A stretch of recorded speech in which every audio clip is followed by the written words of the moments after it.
Here is my Lenovo 13 Yoga. This is the Best Buy version, which comes with 4 gigs of RAM, but this particular machine will take an 8 gig stick of RAM. So I'm going to put that in today. I'm going to show you guys how to do it.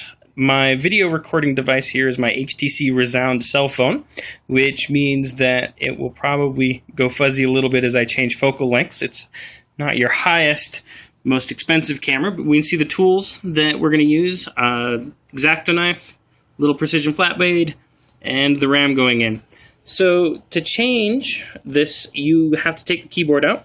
So to take the keyboard out, the best thing to do is have an X-Acto knife. It's got a nice flat, thin blade. You can use that X-Acto knife to get under this edge right here. And I've already taken my keyboard off simply because it's a two-handed job. But you get this under the edge just barely. You can lift that edge up. And then you can use your flat blade on the top and get it in there and get a little pressure coming up this way.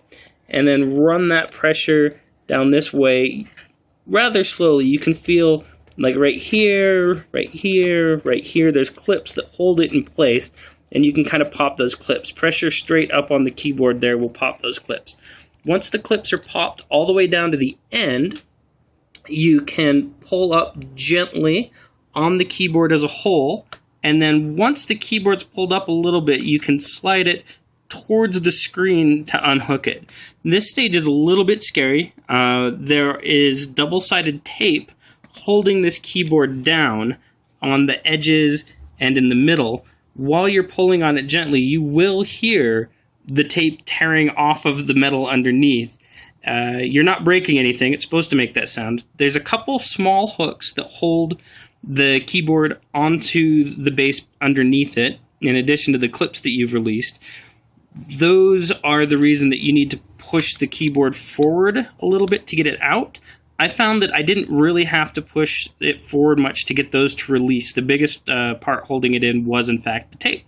You want to be really careful and put as much even pressure on the whole keyboard at once while you're pulling up against the tape as possible, and you want your pressure to be as close to the tape as possible, because otherwise you can bend this little keyboard. It's really thin, easy to bend. So here we see our memory unit that we're going to take out, and like a lot of these kind of memory units, it's just got two little clips that you undo. The instructions for this computer actually say that you need to take the keyboard off and the keyboard bezel. You don't need to take the keyboard bezel off. The RAM will just come straight out. There, we can replace it with the new stick, which is again typically a two-hand job. I'm going to go ahead and not finish this so I can use two hands and get the proper pressure on it. Once it's in the proper place, you just stick the end down. Keyboard's going to go back in.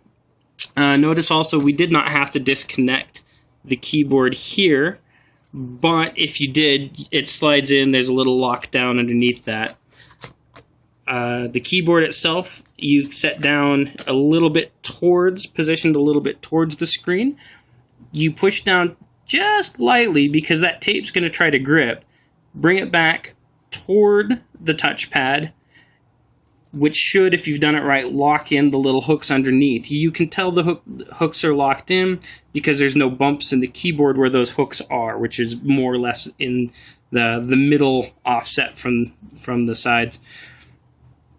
Then you're going to want to push gently on the keyboard in a few places to make sure that that tape sticks it down nice and tight. And then you're done.